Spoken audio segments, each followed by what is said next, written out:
On this week's episode of Devil's Trap Podcast, it's Skanks and Skulls. And Shrews and Smite Sites. Let's do this.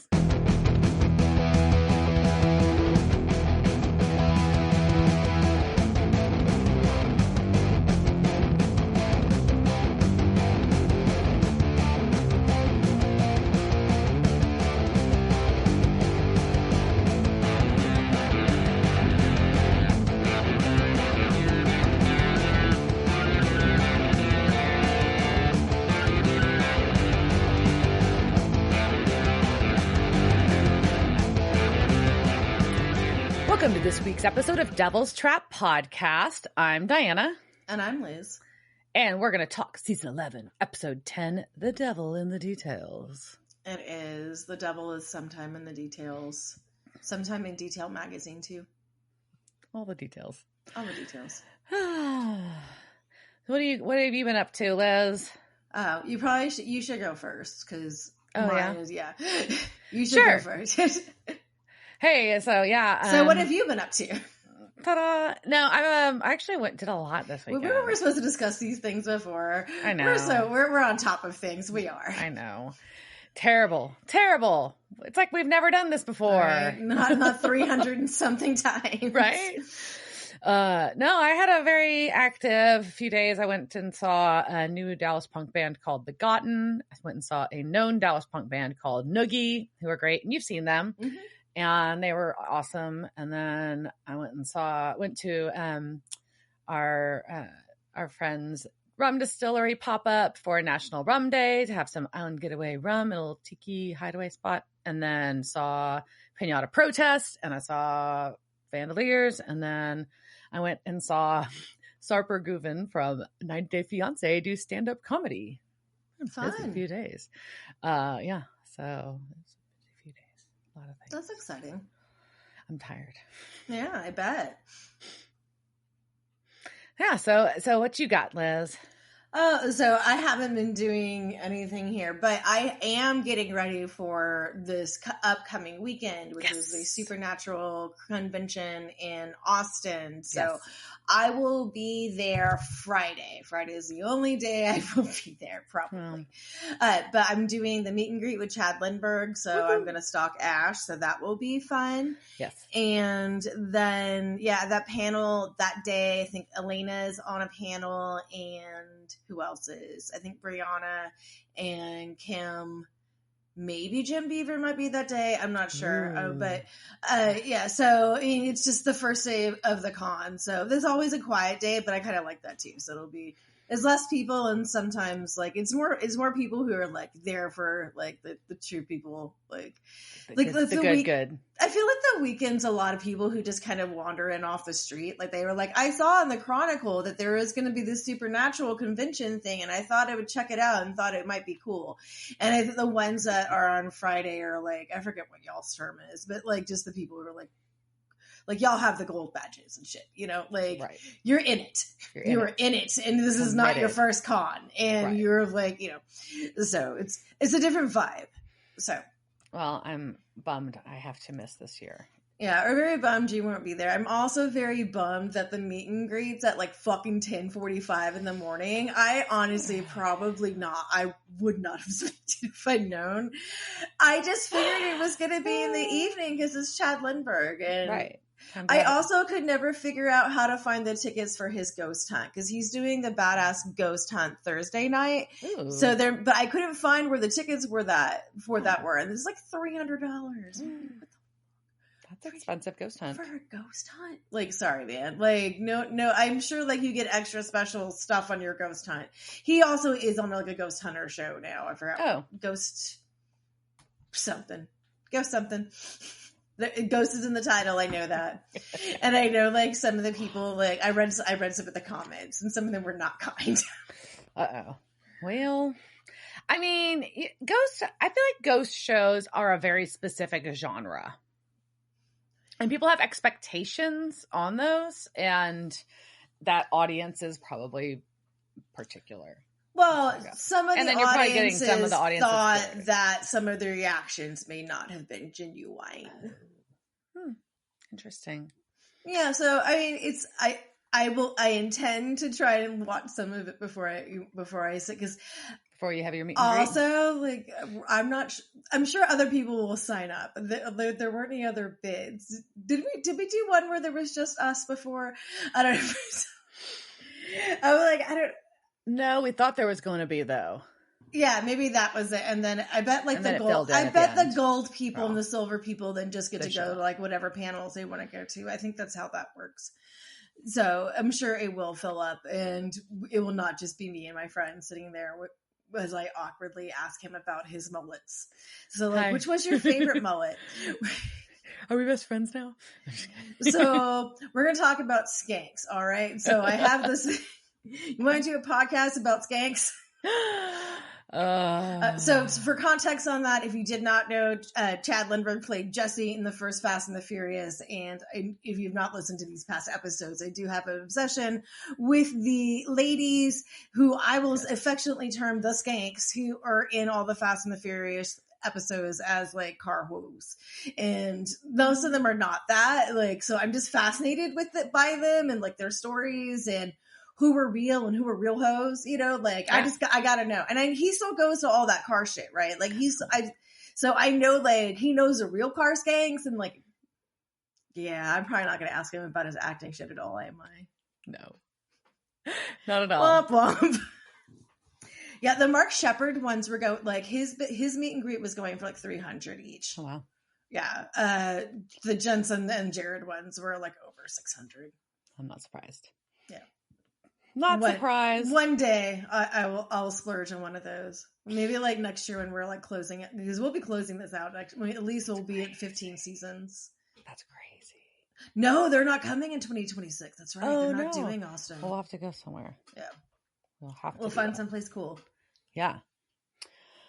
Oh, yeah. Nice. All right. So let's talk about the devil in the details. Yeah. This was season 11. We are in season 11, episode 10.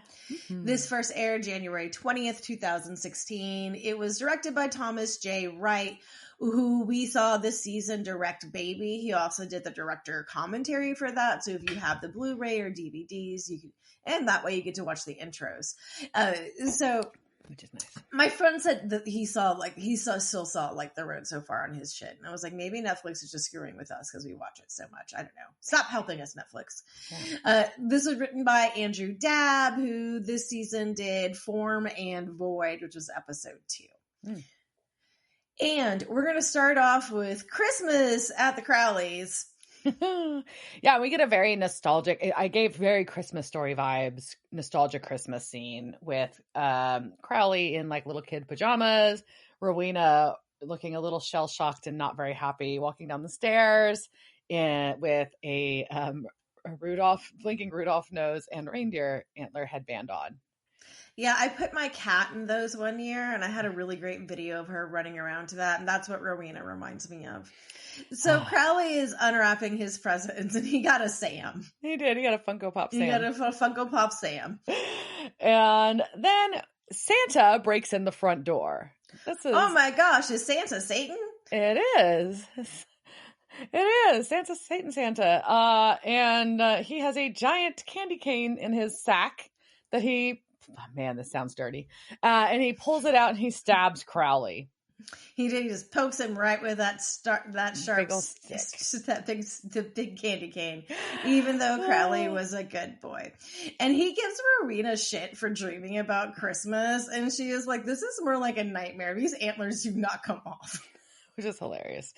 And she wants to know who he is, and he pulls his fake beard down to show that he is Lucifer, and she gets giddy again because she's got the hots. Well, yeah. And we go from that to the I'm calling it the cage, even though I know it's not the cage. It's like the second cage. It's the cage, but cage part due. Yeah. And so in there, Sam, we're kind of like recapping some of the things that happened at the end of last week's episode, but really Sam is going through, is like, oh crap, it was not God that was sending me these visions. It was Lucifer. Oopsies.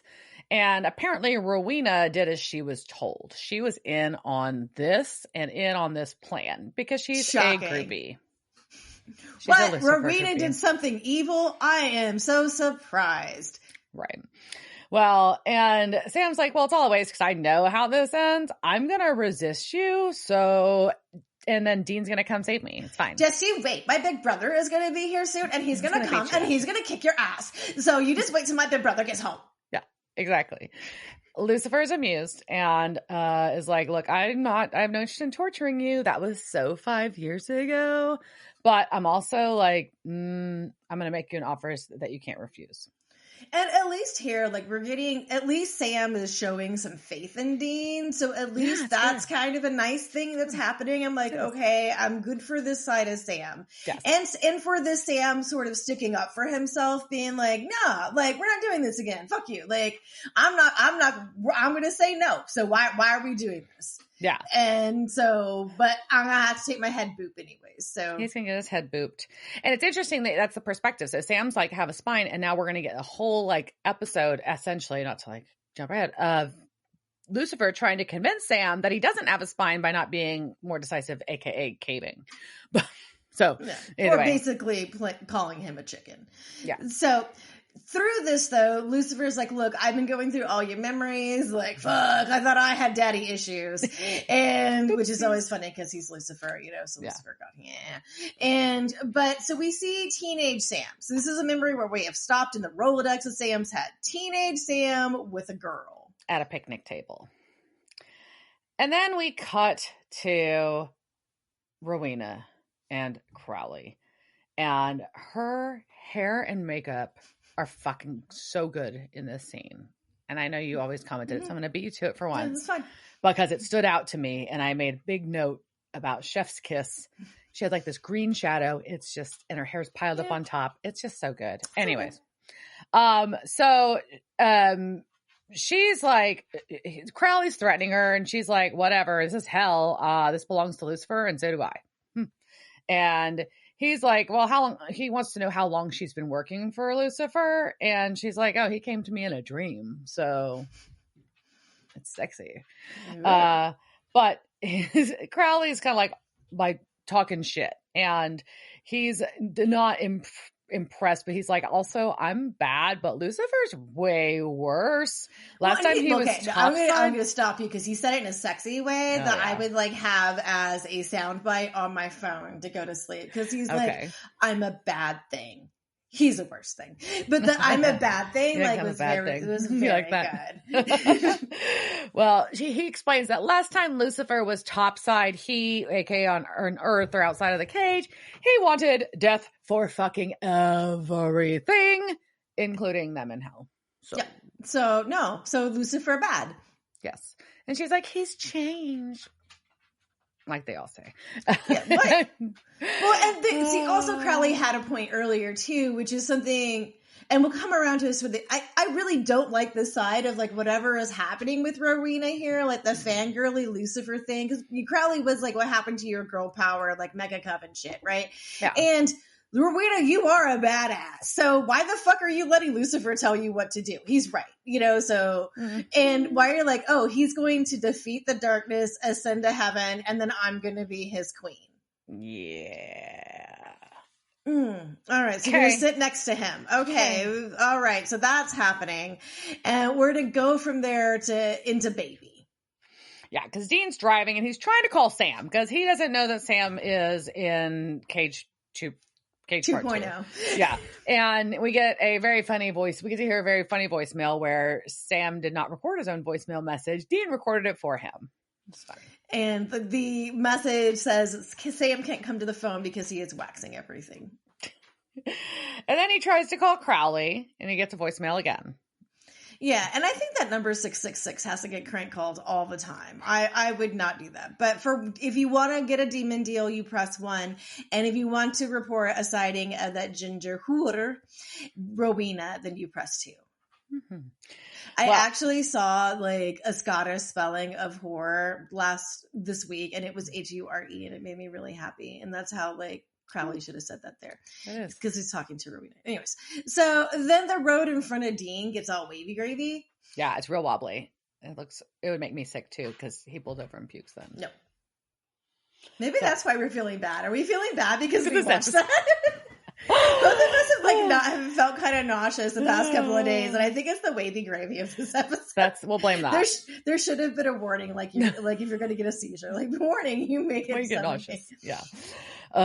So he pulls over, puking. Cass pulls up because apparently Castiel called him in. Dean called Cass somewhere in this midst of all these phone calls too, and he's inspecting Dean's eyes and his tongue and asks how far they are from the incident. He says they're about a mile away from where the mega smote moment was supposed to happen. And apparently this is smiting sickness. So, and I literally wrote LOL WTF. Yeah. So Dean has got ye old smiting sickness. And the last time that there was something that had this much of a magnitude of angel juice, Lot's wife turned to salt. So basically it's like a radioactive fallout, and it comes from all of the angels. Angel power. All the angel smiting. I mean, it's funny, but it's funny as fuck. Yeah. I was dying. I was like, what? Smiting sickness. So Kaz is like, I'm going to go see if the smiting worked on Amara, because we probably need to find that out. And smiting sickness does not affect angels. It does not. Yeah. So only Dean cannot go. Right.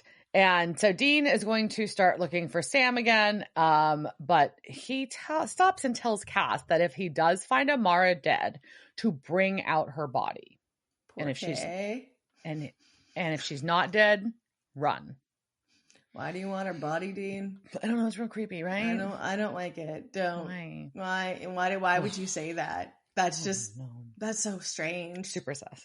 Yeah. So, but then we go back to Sam's memory, where Sam is hitting on this girl by explaining Mayan sacrifice to her, which would work on me. And I'd be like, fuck yeah! I don't think it's going to work on this young lady. And she does. Maybe. I never know. I don't think she really cares. I think she's just like, shut up and put your tongue in my mouth. Yeah. Because he does ask, apparently he went there last year on a working vacation and asked if she's ever heard of a chupacabra. So John took Sam and Dean on a trip to Mexico to hunt chupacabra when they were teenagers. So chalk that up into the Winchester lore. And then the girl is like, I don't care about the temples. Can I please touch you now? I would like to make out with you, please. Yeah. So they start making out. And Lucifer's like, see, like, that's you being bold and decisive. No, she kissed him. Like, he just took a kiss. Like, what do you mean bold and decisive? He wanted to talk about fucking Chichen Itza or whatever. When the sun comes up, all right, so then we start seeing, okay, so Lucifer this is his head game with Sam, right? And so then we're going to go back to our bunker, and Dean is looking for Sam, who's still not there because he's in cage number 2. And Crowley calls and apparently informs Dean that there has been a hiccup, and that Sam is in hell in a cage with Lucifer. Oopsies. Womp womp womp. So we go back to the cage. With the memories. Well, technically, we're in the cage. We're in the head inside the cage. Yeah. And we go back to Stoll Cemetery, right? So we have like a flashback to good old Gates of Hell shit, right? And we're getting a whole like ass butt flashback, just good old days where they were just throwing Molotovs and throwing Sam's brother into a hole. There's fucking Adam. He's right there, Sam. He is right fucking there. Yes, a reminder that Adam was also thrown into the fucking cage. Clearly, a reminder of this. Yeah. You will do anything to get your brother back, but not that one. But not that one. Not that one. That doesn't count. And we continue with Lucifer telling Sam that he has gone soft. Then we have our Castiel is wandering through the woods and has found the smite site. Nice. Which is, I had to giggle at myself. I was proud of it. And it's nighttime though, when it was daytime when he started this search. And we see this other chick there. It's Ambrielle, and she is an angel. That's a horrible name. It's terrible. And she's an angel. Ambrielle sounds like she's got a flat hat and a really big Pinterest board. or But she a is adorable. or a pharmaceutical ad on television. Yeah, but she is adorable. I do really appreciate Ambriel, the angel. I do, and she works as a birth and death stats angel, so she is a number cruncher, and she's like, yeah, Heaven wants to know if the darkness is destroyed, and she's kind of scared of Cass, but not super scared. So she's like, maybe we'll search together, and she's like, yeah, but everything looks normal so far. He's like, it's nighttime and it's daytime. So that's a problem. It's us. Yeah. And also, Cass is kind of annoyed that everybody in Heaven is talking kind of shit about him, right? And he's sort of starting to pick this up. He's like, what? They like say I'm killing angels? Like, that's not cool. Like, I'm cool, Cass. I'm a cool mom. So we go from there back to Nebraska because Dean has made it to Kennesaw, Nebraska, which is almost a 5-hour drive from Lawrence because I did look it on a Google map. Yeah.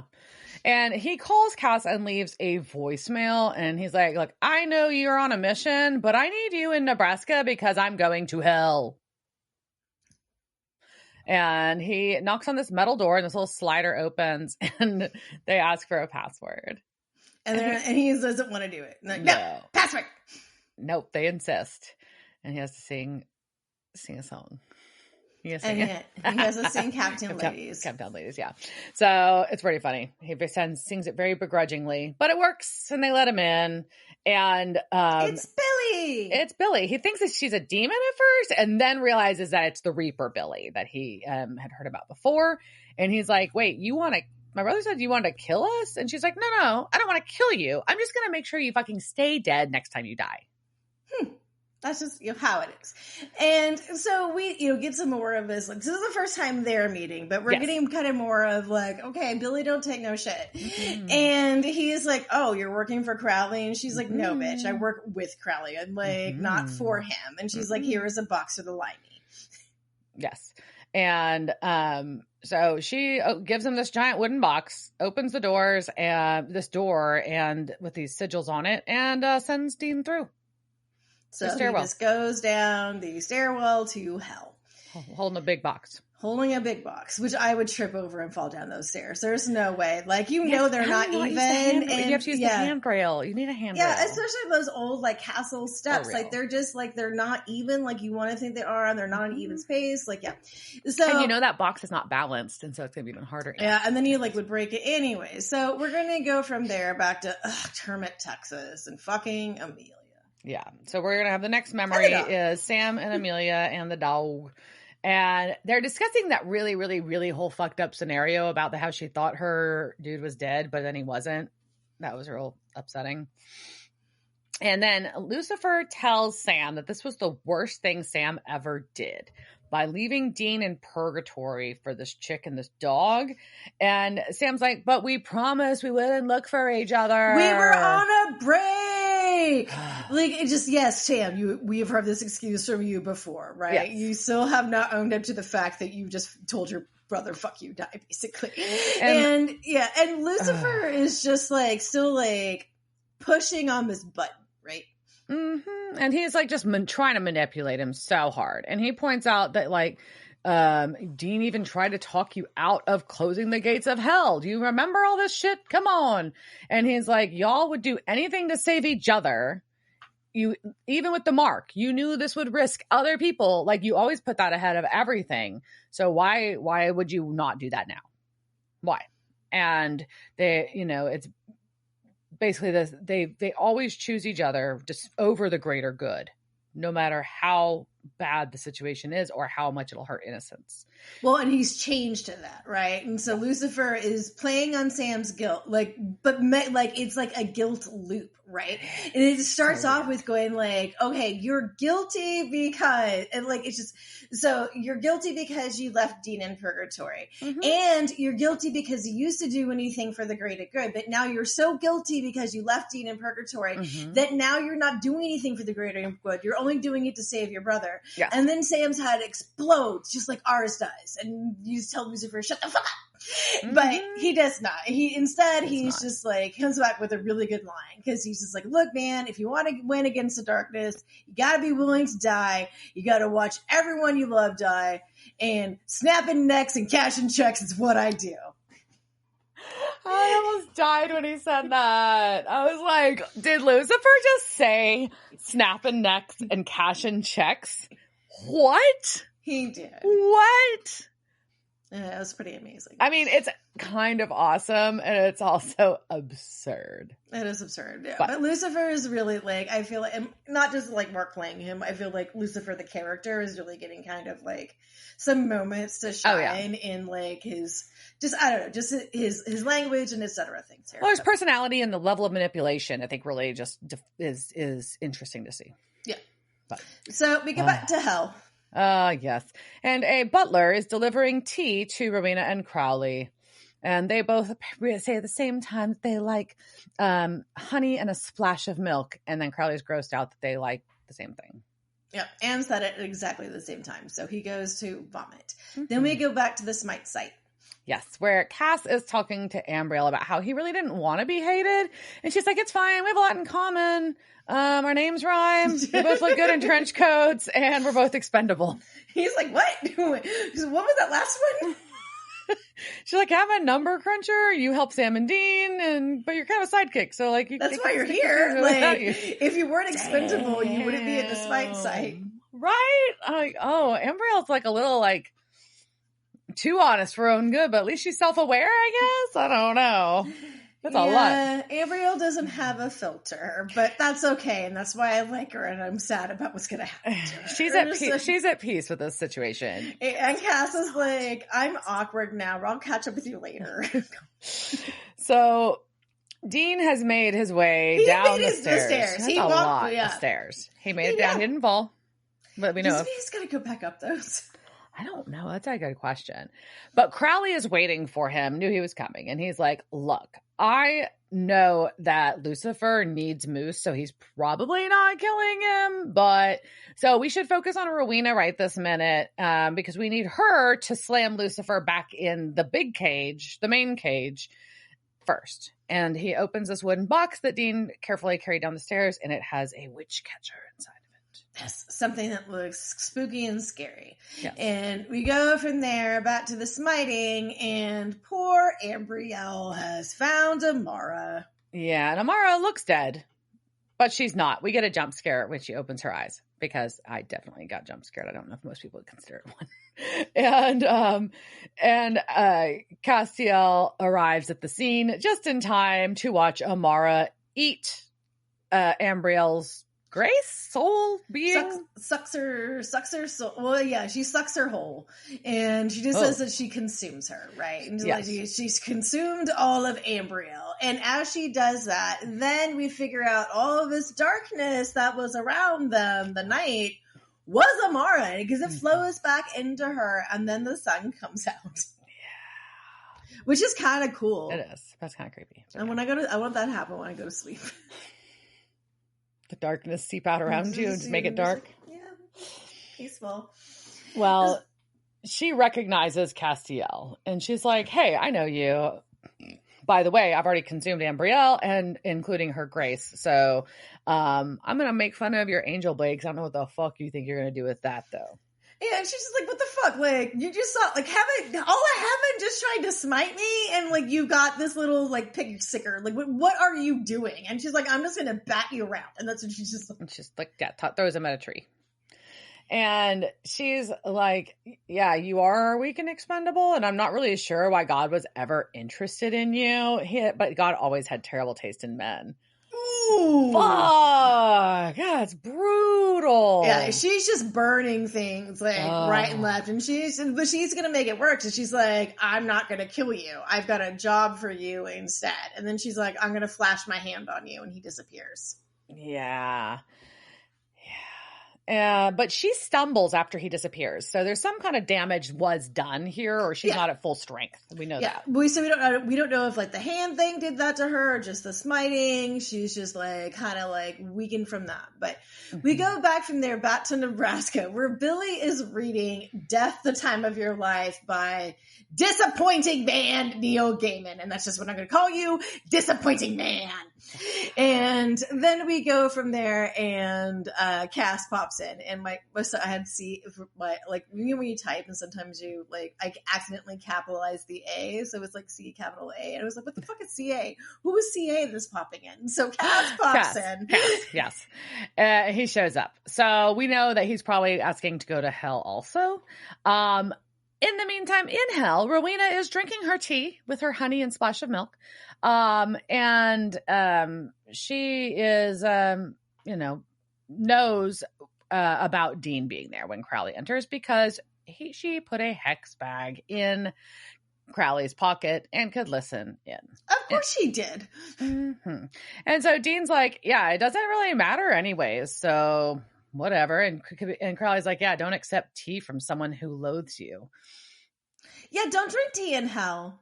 Yeah, seems. I probably don't think I want to bring things like at Crowley's. No, that's a bad idea. Seems questionable. So yeah, she is poisoned, and poison. And so they use that opportunity to put this witch catcher on her, which is like this crazy spiky collar. They put this thing around her, and they start telling her to hop around, and she's now hopping on command. Yeah. So let's talk about this witch catcher thing. So it's lore stuff. Lore.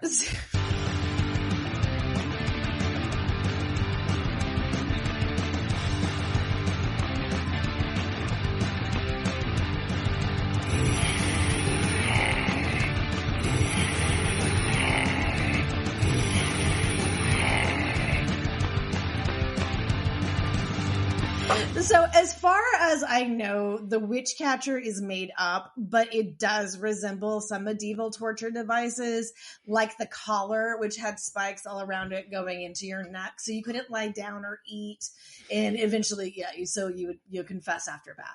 It also resembles the instrument used in medieval times to punish those who needed to learn to hold their tongue. The Scold's Bridle, also called a witch's bridle, a gossip's bridle, a brank's bridle, or just the branks. It's unclear where the term branks comes from. It may be some lost phrase, or maybe from the French word barnacle. So much of the source material is coming from Professor Linda E. Boos's, I'm going to call your name Boos, I'm sorry that's not it, Scolding Brides and Bridling Scolds, Taming the Woman's Unruly Member. And she's a Shakespearean author. And it was about taming of the shrew. But that is a great title. Woo! Yeah. So additional sources will be in the show notes per usual. So in general, the Scold Bridle could be described as an iron muzzle consisting of an iron frame or mask that enclosed the head, sometimes with the addition of a mask to cover the face. The bridle bit was a metal piece that extended into the mouth, preventing the wearer from speaking. And the design often included a lead so you could parade the wearer around. All right, so first off, what is a scold, right? It's not a word that we use often these days.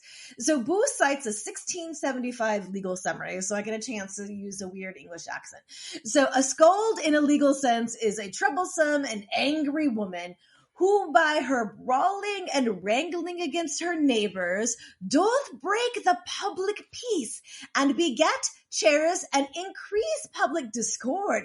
And for this she is to be presented and punished in elite by being put to the cucking or the ducking stool or tumbrel, an engine appointed for that purpose, which is in the fashion of a chair. And herein she is to sit and to be let down in the water overhead and ears 3 or 4 times, so that no part of her be above the water, diving or ducking down, though against her will, as ducks do under the water. So overall, a scold is a gossip, a shrew, a nag, a woman who dominates her husband, or 1,000 other terms used to describe an uppity woman. Drama. Yes, women who were accused of being scolds were often the poor, the outcasts, widows, and other vulnerable people without a family for protection. And so there is a lot of parallels between the women who were accused of being scolds as the ones who are being accused as witches, and there sometimes they happened at the same time. And so in medieval England during the 1500s and 1600s, there was a widespread social anxiety that unruly women were going to ruin society, and they had to be punished to prevent them from becoming a plague and ruining all the other women.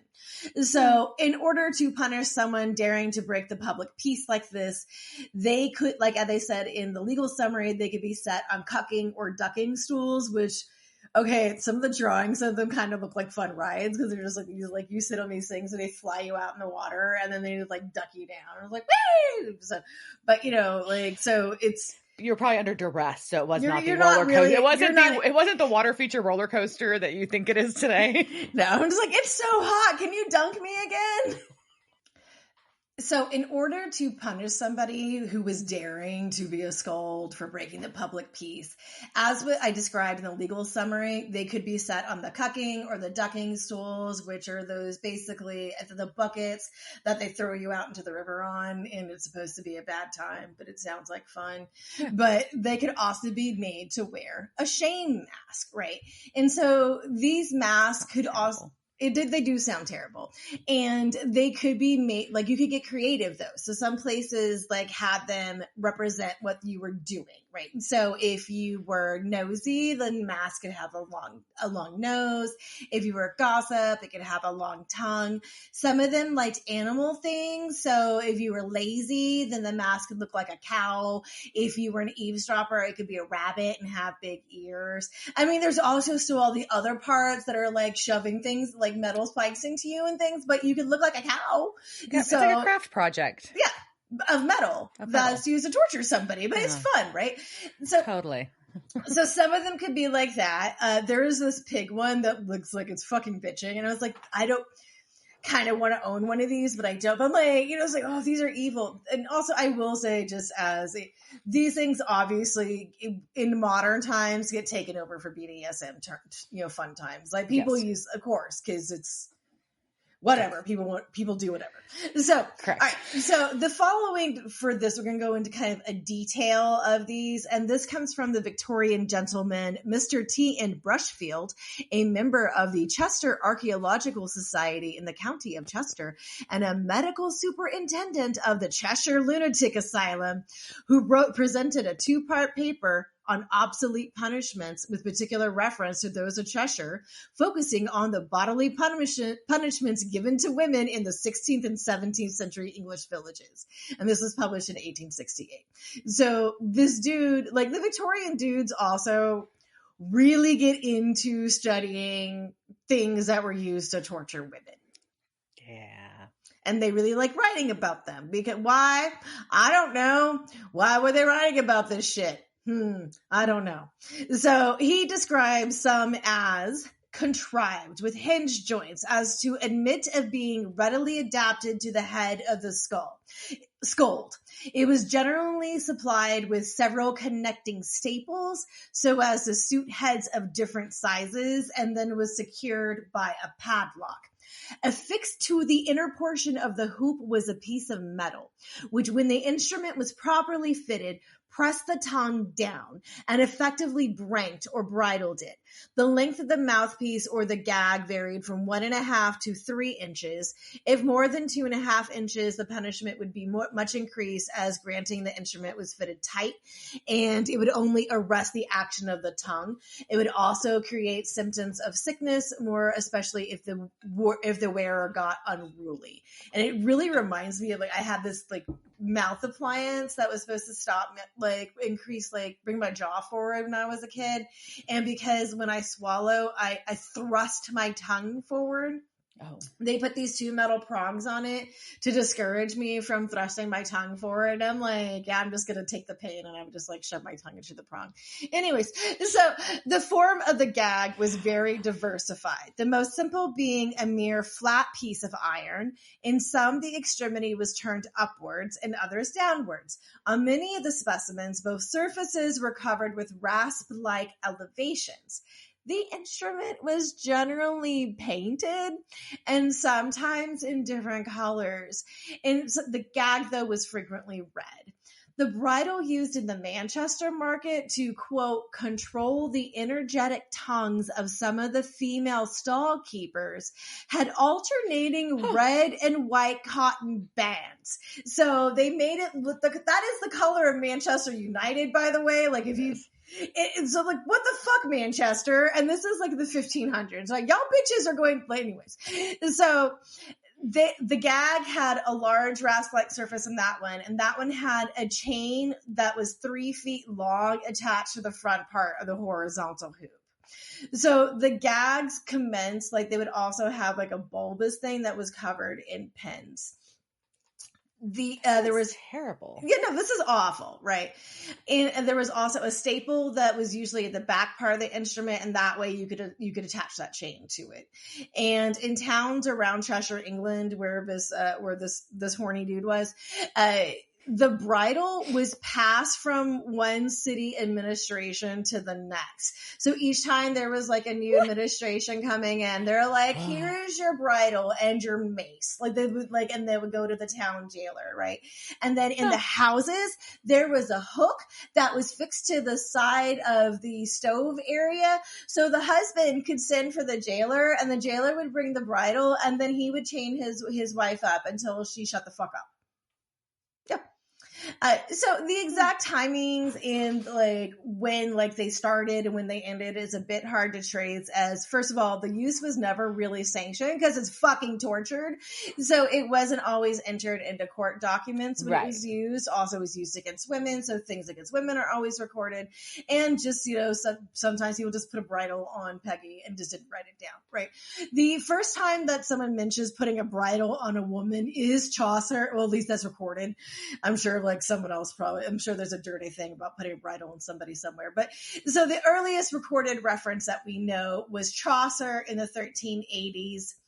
And he put, but for my daughter Julian, I would she were bolted with a bridle that leaves her work to play the clack and let her wield stand idle. But so we don't know if that was just a metaphor being like, I would like to tie her up like a horse, or if he was specifically being like, I'm going to put this metal thing on her, right? The use of the bridle in England, though, is thought to align with the arrival of witch hunter asshole King James I, James VI of Scotland, who was known for his harsh punishments of women. And the use of the bridle was heavily documented in Scotland during his reign. In England, so in 1567, that was the first recorded use of it in Scotland, but by the end of the 1500s, they were said to be in every sizable town. There is a court record of it being used to punish 2 quarreling women in Glasgow in 1574, and these following examples come from the Museum of Witchcraft and Magic, UK. All right, in 1600s, the branks is mentioned in Stirling as punishment for a shrew.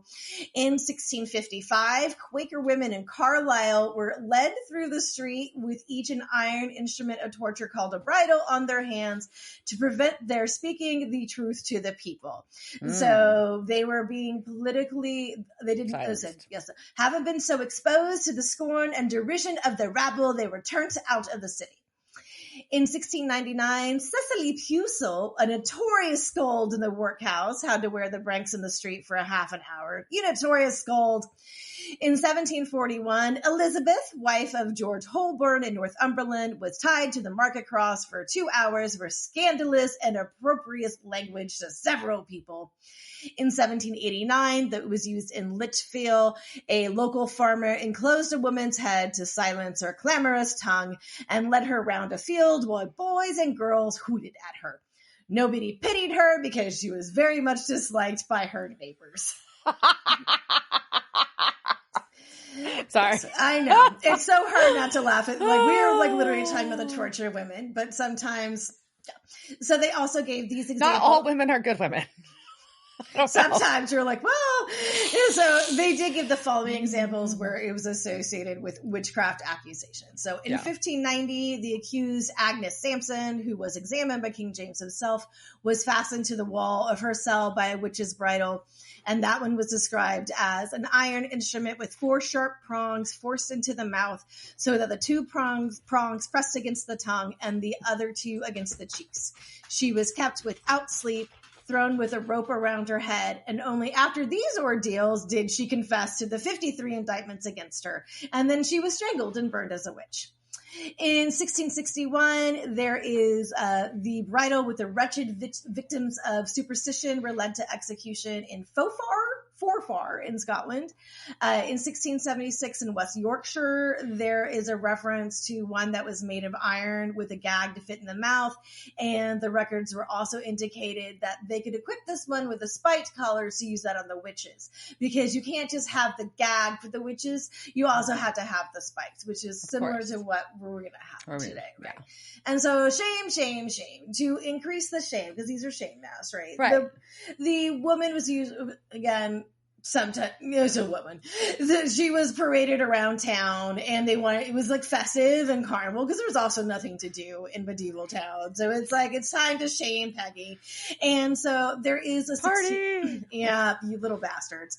It's kind of like that episode of the Daniel Radcliffe medieval show about the apocalypse where they're watching the execution and they're just like drinking up there. Yeah. So there is a 1653 account of the bridling. I don't like that's a verb, but the bridling of Anne Biddlestone.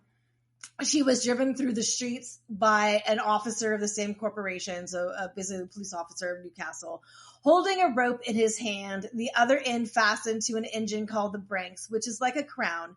It being of iron, which was muzzled over the head and face with a great gap or tongue of iron forced into her mouth, which forced the blood out. And that is the punishment which the magistrates do to inflict upon chiding and scolding women. Also, to increase to draw more attention, sometimes they would put bells on the top or like make it so there was like whistling sounds that were coming through as she'd be like walking through, which is like, that's really creepy. It was like a woman like in an iron mask whistling coming towards you. Thank you, terrifying. Sir. Yeah. And so these were mainly in England and Scotland, but they did spread through Europe. In Germany, that one had a really good pig one. That was known as the Schandmaske. And it also came through the colonies along with the dunking stools. Like there's reference to one in Toni Morrison's Beloved. So it was used on slaves in America too. So eventually though, thankfully it does fade out of popularity as the Victorians moved on to more modern forms of punishment. Because they were like, those masks are barbaric. No shit, motherfucker. Like, of course that mask is barbaric. Yes. Like, what the fuck do you think? So, yes, absolutely. Yeah. So. Wild. Yep. Bridal mask. Fun. Fun.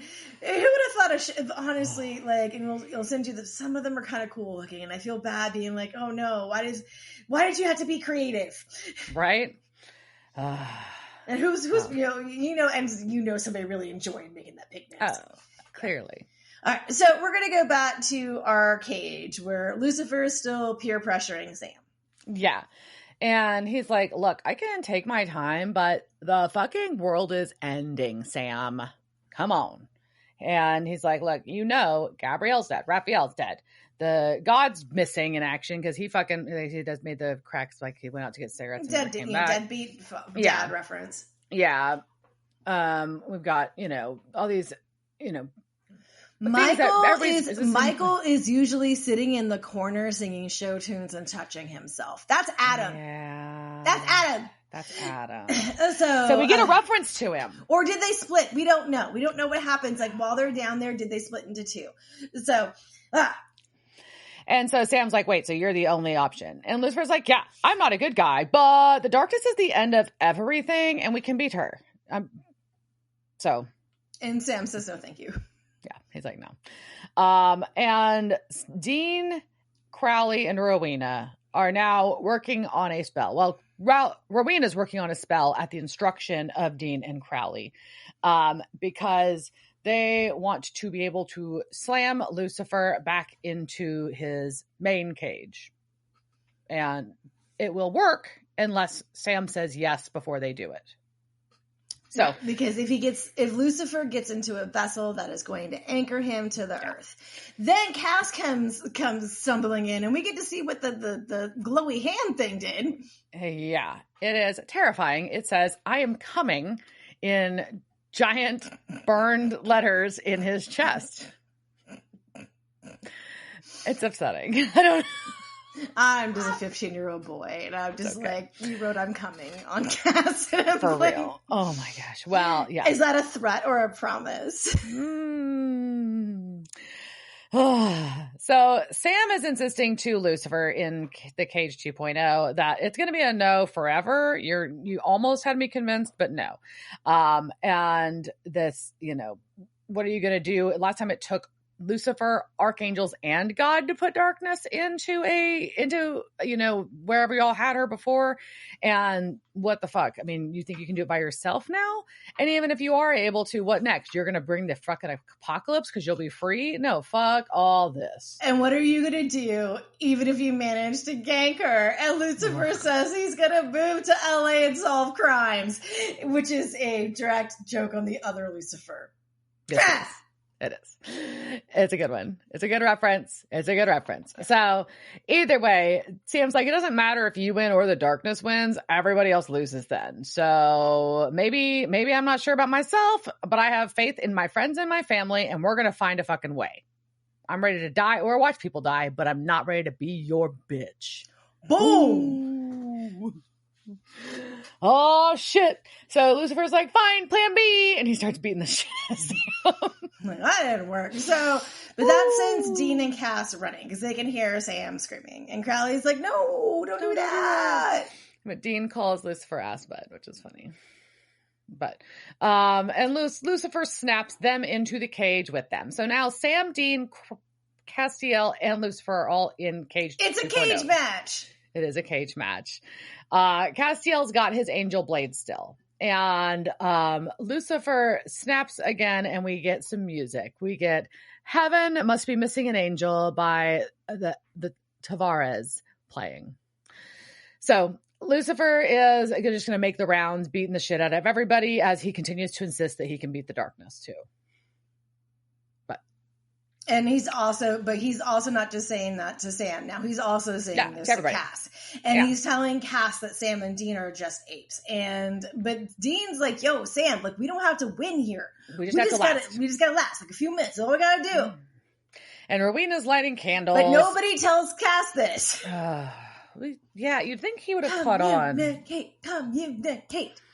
Yeah, you thought they would have told him, like, when he showed them his chest, that they would have, like, told him what was going on. I don't know. Why? Why wouldn't you tell him? I don't know. Rowena's lighting candles. Yeah. The fight's continuing. Lucifer's clearly beating the shit out of everybody. Sam's bloodied up.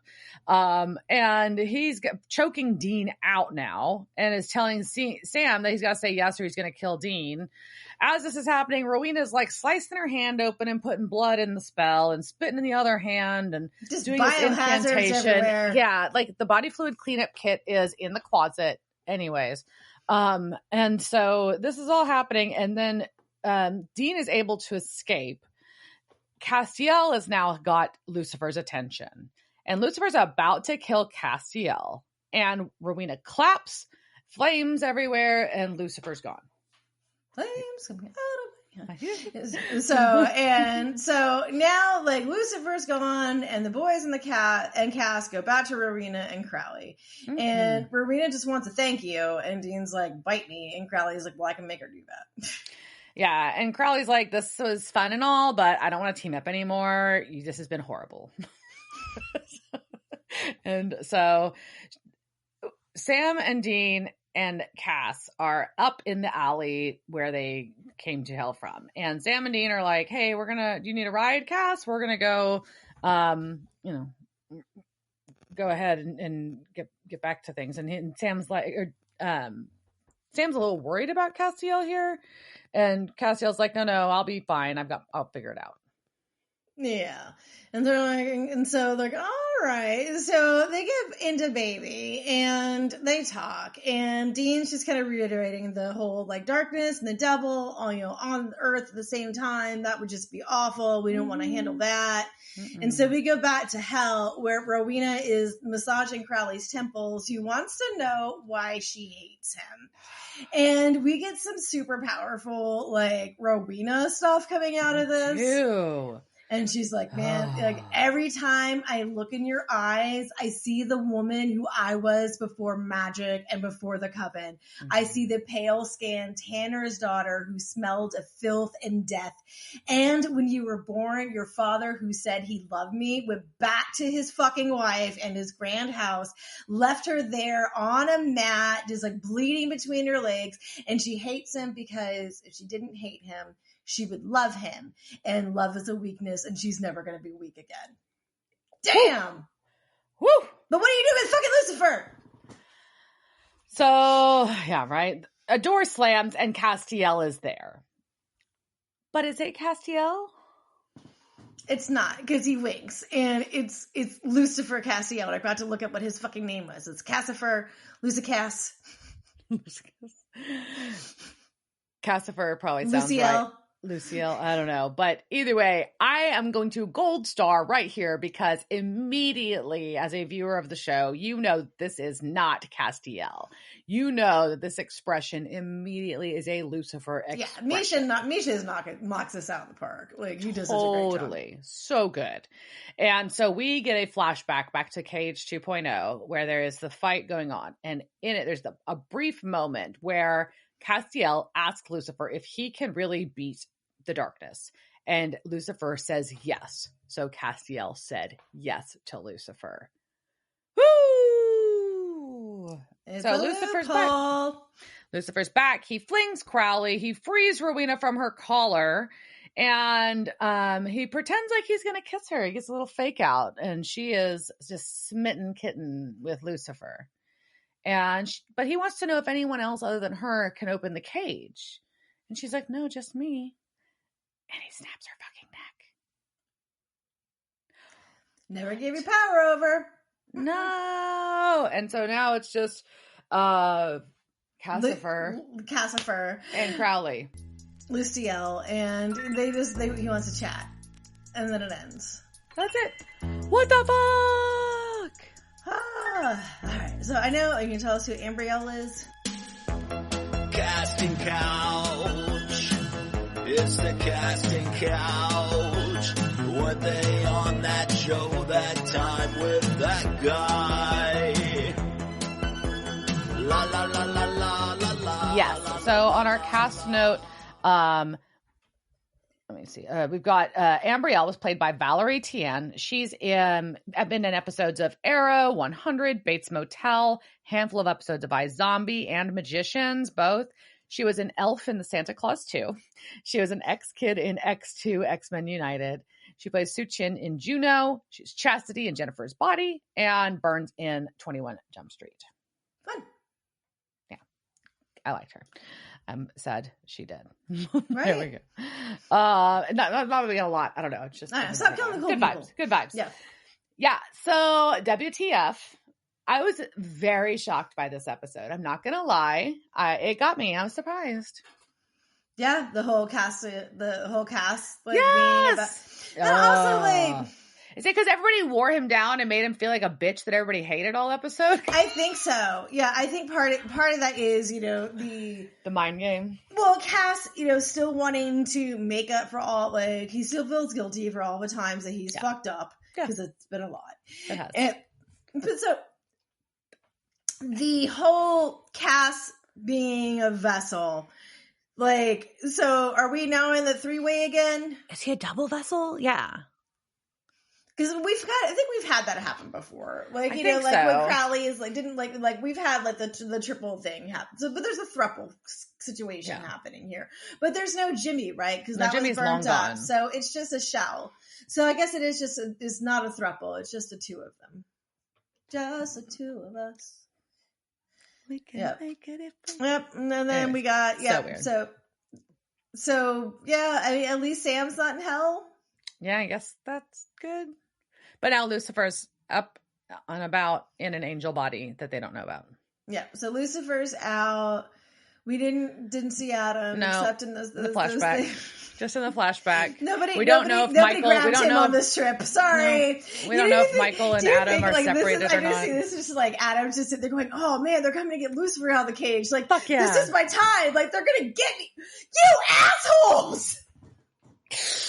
I'm gonna sit here and watch Michael wank off again. Well, we don't know if they're separated or if they're in the same. Like he wanking himself off. That's even worse. Like, I get to watch someone wake you off. Oh my god. Free Adam. Wild. Well, I mean, this is quite a, as watching the season so far, you're kind of like, well, are we just going to chase the darkness for like the other 50% of the season? I'm like, well, I guess we are, but now we've got a big old twist in the story. So there's another wrench, another devil in the detail. Maybe that's why they called it this. Oh my goodness. What smart people wrote this show. All right. On that note, cheers, Jerk. Cheers, bitch. Devil's Trap Podcast is a Don't Be a Dick production. Meow. Devil's Trap Podcast is part of the Ship It Studios Podcast Network.